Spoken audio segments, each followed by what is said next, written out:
Hello everyone. Welcome to Azad Revenge Stories channel. The boardroom walls pressed against my chest as Helen Morrison from Human Resources slid the termination packet across the polished wood surface. My pulse monitor beneath my blazer registered the familiar flutter that meant my damaged heart was struggling again, but I kept my expression steady. We're transitioning toward a younger demographic alignment, Helen explained, her voice carrying that practiced corporate sympathy that meant absolutely nothing. This restructuring reflects our commitment to innovative perspectives. 26 years with this marketing firm. 26 years of campaigns that boosted their revenue from 12 million to over 200 million annually. Through 3 separate cardiac episodes that should have killed me, I maintained flawless project delivery. While other executives took sick days for minor headaches, I worked from my hospital bed typing proposals between morphine doses. The conference room door opened and Helen's face brightened. Perfect timing. I'd like you to meet your replacement. The young man who walked in had sandy hair and nervous energy that reminded me of a golden retriever puppy. Fresh graduate confidence radiated from every gesture as he approached with an outstretched hand. "This is Trevor Hartwell," Helen announced. Trevor just completed his master's degree at Northwestern, and his portfolio shows exactly the fresh thinking we need moving forward. I studied Trevor's face carefully. The same angular jaw, the same green eyes that had stared back at me from newspaper photographs 22 years ago. The same features that belonged to his father, Michael Hartwell, whose drunk driving had stolen my 18-year-old daughter, Emmer, from this world. "Mrs. Patterson, such an honor to meet you," Trevor said, pumping my hand enthusiastically. "I'd studied several of your campaigns in graduate school. The tourism boost you created for northern Michigan was brilliant." His genuine excitement might have been touching under different circumstances.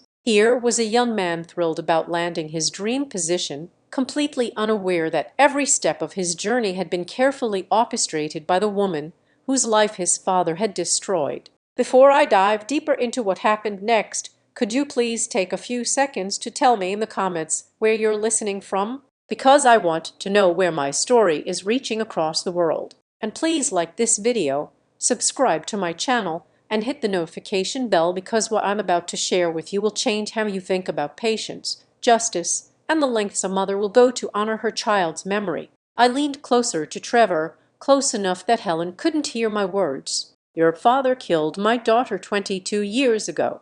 Drunk driving." Emmer was heading to her college interview at University of Chicago. The color drained from Trevor's face like water flowing down a drain. His hand went limp in mine, but I held it firmly, maintaining that professional handshake while his world shifted beneath his feet.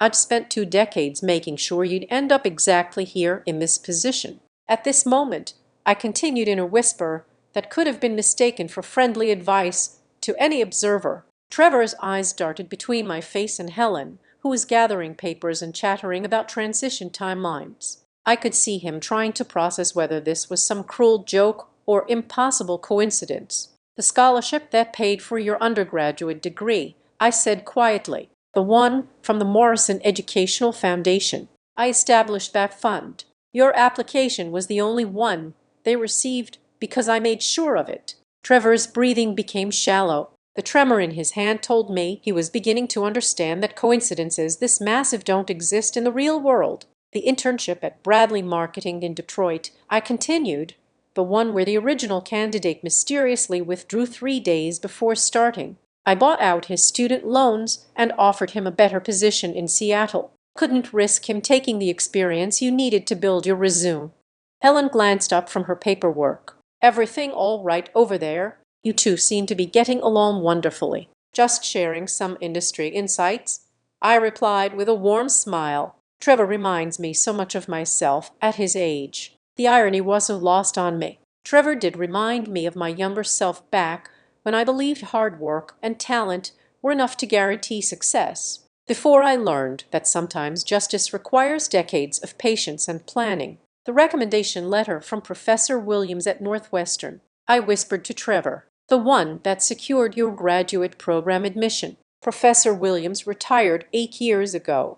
I wrote that letter myself. Took me 3 months to perfect his writing style and another 2 months to arrange the letterhead through a contact in their Lumley office. Trevor's face had gone beyond pale into a grayish color that made me worry he might faint. I loosened my grip on his hand slightly, not wanting to create a scene that would interrupt my carefully planned revelation. Your thesis advisor, Dr. Rebecca Chen, who happened to specialize in exactly the marketing strategies you needed to impress employers like us. I funded her research position. She genuinely doesn't know about our connection, but her guidance shaped you into precisely the candidate this company would find irresistible. The beautiful part about my plan was how much of Trevor's success was real. He truly was talented. His ideas were fresh and innovative. His work ethic was impressive, but talent without opportunity means nothing. And I had spent 22 years ensuring Trevor would have every opportunity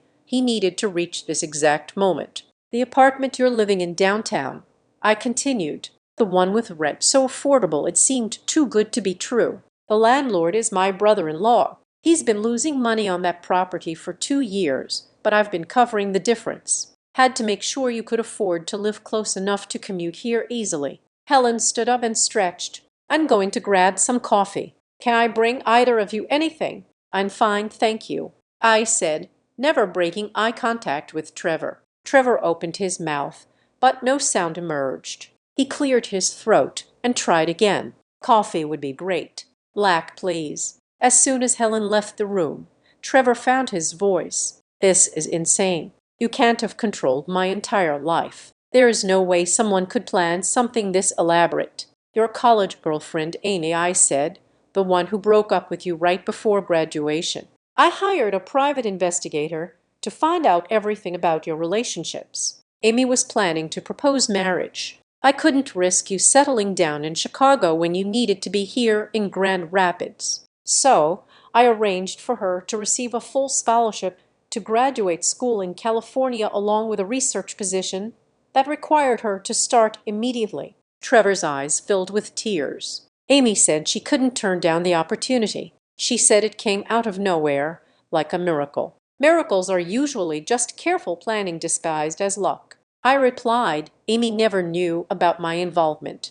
She made the choice that seemed best for her future, just like you made the choice to apply for this position because it seemed perfect for your career goals. The conference room door opened again, and Helen returned with a steaming mug. She handed it to Trevor, who accepted it with trembling hands. You'll want to be caffeinated for your first week, Helen said cheerfully. Patterson has left some incredibly detailed project files. The transition should be seamless. About those project files, I said to Trevor, my voice still low enough that Helen couldn't hear clearly. You'll want to pay special attention to the Meridian Development account. 8 years of invoicing, all perfectly documented. The only problem is that Meridian Development doesn't exist. Trevor's coffee mug slipped from his fingers and shattered against the hardwood floor. The dark liquid spread across the boards like spilled blood. Oh my goodness, Helen exclaimed, rushing to grab paper towels from the cabinet. Don't worry about it, Trevor. First-day nerves happen to everyone. While Helen cleaned the mess, I leaned even closer to Trevor. $2.7 million in payments to a completely fictional company. The bank account, the business license, the billing address, all legitimate on paper, all leading back to whoever holds administrative access for this position. Your access credentials starting Monday morning. Trevor's face had moved beyond pale into a sickly green that suggested he might vomit at any moment. I handed him a napkin from the conference table. The FBI Financial Crimes Division receives anonymous tips every day, I whispered. Someone familiar with the company's bookkeeping practices might notice unusual patterns in vendor payments. Someone who had decades of experience with these accounts might spot discrepancies that a younger, less experienced person would miss. Helen finished cleaning and tossed the soaked paper towels into the waste basket. There we go. Good as new. Trevor, are you feeling all right? You look a bit under the weather. Just excited about getting started. Trevor managed to say, sometimes excitement makes me nauseous. Perfectly understandable, Helen replied. Patterson, do you have any final words of wisdom for our rising star? I stood up and gathered my personal items from the conference table. 26 years of my professional life fit into a single cardboard box. Photos of successful campaigns, awards for innovation, thank you notes from clients whose businesses I had transformed. None of it mattered compared to what I was about to accomplish. "Trevor," I said loud enough for Helen to hear, "remember that success in this industry comes from understanding your clients' deepest needs. Sometimes people don't even realize what they need until someone shows them." I turned back to Trevor with what I'm sure appeared to be a grandmotherly smile. "Also, remember that every action has consequences, and some consequences take longer to appear than others. The most important lesson I can share is that patience always pays off if you're willing to wait long enough." Helen beamed. "What wonderful advice. I can already tell you two are going to work beautifully together during this transition period." "Actually," I said, "I think Trevor is ready to take on full responsibility immediately. No need for a lengthy transition. He has everything he needs to succeed." Trevor's eyes were wide with panic, but he couldn't protest without raising Helen's suspicions about our conversation. "Are you sure?" Helen asked. We had planned for 2 weeks of overlap. "Completely sure," I replied. "Trevor's background has prepared him perfectly for this role. He understands exactly what's expected of him."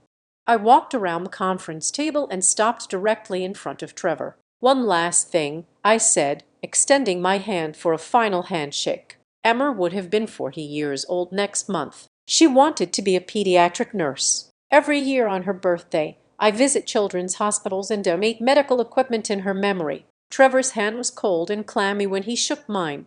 "This year, for the first time in 22 years, I won't be making that donation alone," I continued. "Because finally, Emma's story will have an ending." I released Trevor's hand and turned toward the door. "Helen, thank you for everything. This company gave me a wonderful career, and I know it will give Trevor exactly what he deserves." As I reached the conference room entrance, I paused and looked back at Trevor one final time. "Oh, and Trevor, the audit team arrives Monday morning at 8:00 sharp. I'd recommend getting a good lawyer this weekend. You're going to need one." The last thing I saw before leaving was Trevor's face crumpling as the full weight of his situation crashed down on him. 22 years of careful planning, and it was finally time to watch it all unfold. I walked past my former office, past the receptionist who wished me well in retirement, past the elevator where I had suffered my second heart attack 3 years earlier while working on a presentation that earned the company their largest client contract ever. My car was waiting in the parking structure where I had sat crying 22 years ago after learning that Michael Hartwell would serve only 18 months for vehicular manslaughter because Emmer had been jaywalking when he struck her. The prosecutor had explained that Michigan's drunk driving laws were weaker then, that proving intent was difficult, that families like mine just had to accept imperfect justice. But I never accepted it. I spent 2 decades building something bigger than justice. I created inevitability. As I drove away from the building for the last time, my phone buzzed with a text message from my cardiologist reminding me about Monday's appointment to discuss my latest test results. The irony wasn't lost on me that my damaged heart, the same heart that had nearly killed me 3 times, had given me the patience to wait long enough to see this plan through to completion. Trevor would spend the weekend discovering that every success in his life had been purchased with my grief. By Monday morning, he would understand that some debts compound across generations, and some patience runs deeper than revenge. It becomes justice. The best part, Trevor was genuinely innocent of his father's crime. He had been 6 years old when Michael Hartwell's drunk driving killed Emmer, which meant that everything Trevor was about to lose. His career, his freedom, his future would be lost for something he had no control over, just like Emmer had no control over being in that crosswalk at the exact moment when Michael Hartwell decided to drive home after drinking for 4 hours at a company party. My phone rang as I pulled into my driveway. The caller ID showed Helen Morrison's number. "Patricia." Helen's voice was tight with confusion. "I need to ask you something strange. Trevor is insisting that you said something about his father and your daughter. He seems very upset, and he's not making much sense. Did something happen in the conference room?" I sat in my car looking at the house where Emmer had lived for 18 years.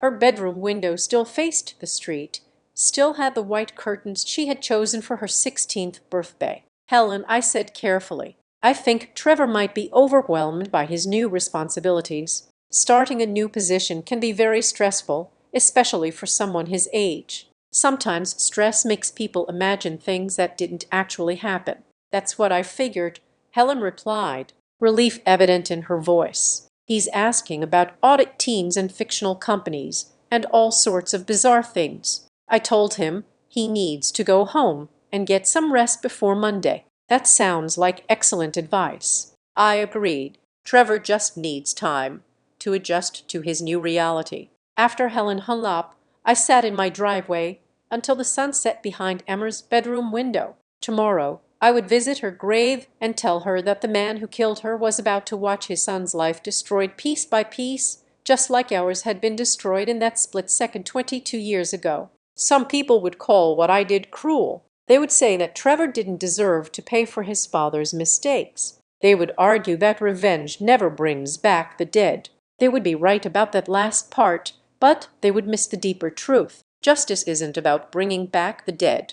Justice is about ensuring that actions have appropriate consequences, even if those consequences take decades to arrive, especially if they take decades to arrive, because the longer you wait, the more devastating the impact when everything finally comes crashing down. Monday morning arrived with that crisp October air that always reminded me of Emmer's favorite season. She loved how the leaves turned colors before letting go. Said it proved that endings could be beautiful if you approached them with the right attitude. I was brewing my second cup of coffee when my phone buzzed with the first text message from Trevor. Just 3 words. "Please call me." I deleted it without responding. The second message arrived 10 minutes later. "I know you're getting these. We need to talk." Then a third. I found the scholarship documents. The letterhead was fake. I smiled as I scrolled through the growing list of messages. Trevor had clearly spent his weekend doing exactly what I had hoped he would do,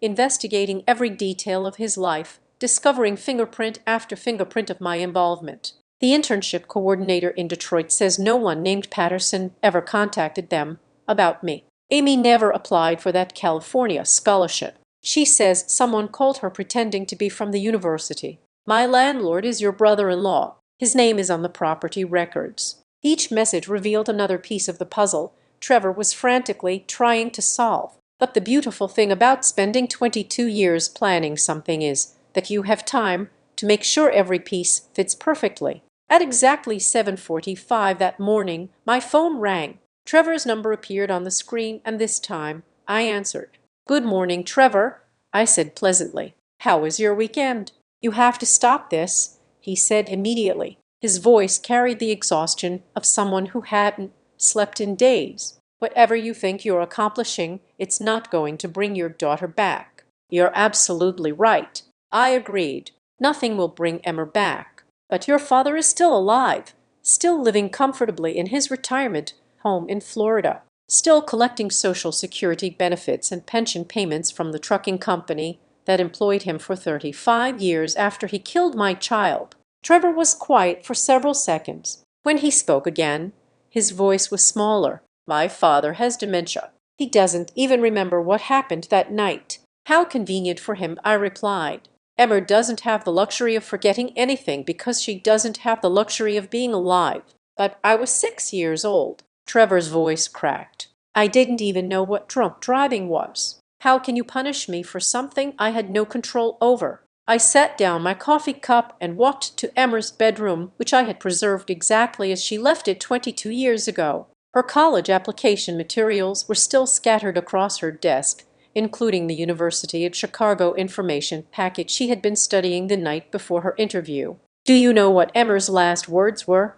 I asked Trevor. He didn't respond. "She called me from the hospital after the paramedics stabilized her. The doctor said she had maybe 20 minutes before internal bleeding would shut down her organs. So Emmer used those 20 minutes to call me and say she was sorry." My voice remained steady despite the tears running down my cheeks. After 22 years, I could tell this story without breaking. She apologized for jaywalking. She apologized for not looking both ways carefully enough. She apologized for ruining her college interview opportunity. My daughter spent her final conscious moments on Earth apologizing for being the victim of someone else's terrible decision. Trevor's breathing was ragged on the other end of the line. I'm sorry. I'm so incredibly sorry that happened to her, but destroying my life won't change any of it.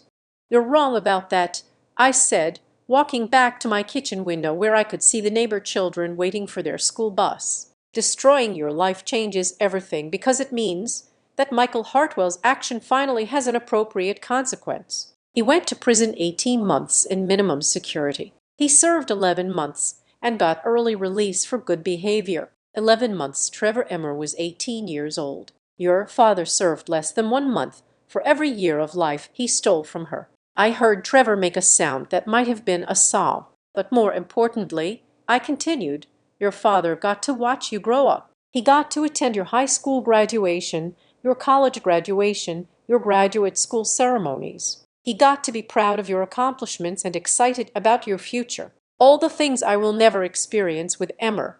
Through my kitchen window, I watched a black sedan pull into the company parking structure across town. I knew exactly who was in that car because I had been coordinating with them for 6 months. The audit team just arrived at your office, I told Trevor. Special Agent Rodriguez from the FBI Financial Crimes Division, along with 2 forensic accountants and a computer specialist. They'll be setting up in Conference Room B, the same room where we met on Friday. How do you know that? Trevor's voice was barely a whisper. Because I called them 6 months ago. I submitted a detailed report about suspicious vendor payments at my former company. The report included bank records, forged invoices, and a complete timeline of financial irregularities dating back 8 years. I had spent 3 years learning forensic accounting through online courses and community college classes. My damaged heart made returning to school difficult, but rage is an excellent motivator for pushing through physical limitations. The beautiful part, I continued, is that everything I reported is completely true. The Meridian Development account does exist. The payments were made exactly as documented. The only fictional element is that Meridian Development isn't actually a legitimate business. Trevor's silence told me he was beginning to understand the scope of what I had constructed. I created that company 8 years ago, filed all the proper paperwork, established business banking accounts, even created a professional website with fake employee profiles. Every invoice submitted to your company was legitimate in format and appearance. The only problem is that Meridian Development never provided any actual services. But how did you authorize payments without access to the company systems? Trevor asked. I didn't authorize them, I said. Helen Morrison did. Every payment was properly approved through standard company procedures. The invoices were submitted through our normal vendor portal. Helen signed off on them because they appeared to be legitimate charges for marketing consultation services. This was the part of my plan that had required the most patience. For 8 years, I had submitted small invoices, 5,000 here, 8,000 there, amounts large enough to add up significantly over time, but small enough that no single payment would trigger additional scrutiny. Helen thought she was approving payments for marketing research and demographic analysis. I'd explained. The invoices included detailed descriptions of services that sounded plausible to someone without specific expertise in those areas. So why aren't you in trouble? Trevor demanded. If you created the fake company and submitted the invoices, why am I the one being investigated? Because the banking records show that all payments were authorized by whoever held administrative access to the vendor management system. For the past 8 years, that was me. But as of Friday afternoon, that access transferred to you. I could hear Trevor's sharp intake of breath as the trap revealed its final mechanism. When you signed your employment paperwork on Friday, you didn't just accept a new position. You accepted responsibility for all vendor relationships and payment authorizations associated with that position. The FBI's investigation will show that someone used legitimate company procedures to embezzle nearly $3 million over 8 years. But I wasn't even working there, Trevor protested, which makes it even more suspicious. I replied, The investigators will want to know how someone who wasn't employed at the company managed to set up such an elaborate fraud scheme. They'll ask questions about whether you had inside help, whether this was a long-term plan, whether other employees were involved. Through my window, I could see more cars arriving at the company building. Local police, additional federal agents, probably representatives from the district attorney's office. When you steal nearly $3 million from a company, it creates a substantial law enforcement response. The bank account for Meridian Development, I continued, was opened using a fake identification card with your name on it. The account signature matches samples of your handwriting that I collected from various applications over the years. That's impossible. I never opened any bank account. Of course you didn't, but the bank has surveillance footage of someone who looks remarkably like you opening the account 3 months ago. Amazing what you can accomplish with professional makeup and the right clothing. I had hired a private investigator who specialized in corporate fraud cases. She had connections with people who could create convincing documentation and had experience with identity manipulation for undercover work. Everything was technically illegal, but proving it would require resources and expertise that most defense attorneys don't possess. The really clever part, I said, is that the account was opened using your current address, the apartment my brother-in-law rents to you. So the bank's records will show that whoever opened the account lives exactly where you live. Trevor was crying now. I could hear the tears in his voice when he spoke. Please, I'll do anything you want. I'll pay back the money somehow. I'll work for free. Just don't let this happen. The money is already gone. I said, I donated every penny to children's hospitals over the past 8 years. Pediatric cardiac units, specifically the same kind of unit where Emmer died. This was true. I had kept meticulous records of every donation, made sure each contribution was properly documented for tax purposes. In a strange way, Trevor's future destruction had already saved dozens of children's lives through the medical equipment his fake company had purchased. So, even if you could somehow prove your innocence, I continued, the money can't be returned because it's been converted into heart monitors and surgical equipment and medication that's already been used to treat sick children. My phone beeped with a text message from Helen Morrison. Emergency meeting at 9:00 a.m. FBI is here asking questions about vendor payments. Need you to come in immediately. I showed the message to my empty kitchen and laughed out loud for the first time in 22 years. Helen wants me to come in and help explain the Meridian Development account. I told Trevor she thinks my experience with vendor management will help clarify any confusion. You can't do this. Trevor whispered, please. I have a younger sister. She's starting college next year. My parents have been saving for decades to pay her tuition. If I go to prison, they'll have to spend everything on legal fees. Emma had a younger brother, I replied. Tommy was 15 when she died. He spent his junior and senior years of high school watching his parents fall apart from grief. His grades suffered so badly that he couldn't get into any decent colleges. He ended up dropping out after 1 semester because he couldn't concentrate on anything except Emma being gone. I walked back to Emma's room and picked up the framed photograph from her dresser. She was wearing her high school graduation cap and gown, smiling with the confidence of someone who believed the future held infinite possibilities. Tommy works at a warehouse now, I continued. He never married, never had children, never recovered from losing his sister. Your father didn't just kill Emma that night. He destroyed my entire family's future. But my sister has nothing to do with what my father did. Neither did Tommy. Neither did my husband, who died of a heart attack 2 years after Emma's death because grief literally broke his heart. Neither did I when my own heart started failing from the stress of losing everything I cared about. Trevor was silent for a long moment. When he spoke again, his voice was defeated. What happens now? Now you go to your office and meet with the FBI. I said you answer their questions honestly. You tell them you have no idea how nearly $3 million was stolen using your identity and access credentials. Will you be there? Or yes. Helen specifically requested my assistance with the investigation. I'll be sitting right next to you, helping explain how vendor payments work, sharing my expertise about detecting financial irregularities. I could picture Trevor's face as he realized that his tormentor would be present for his destruction, disguised as his ally.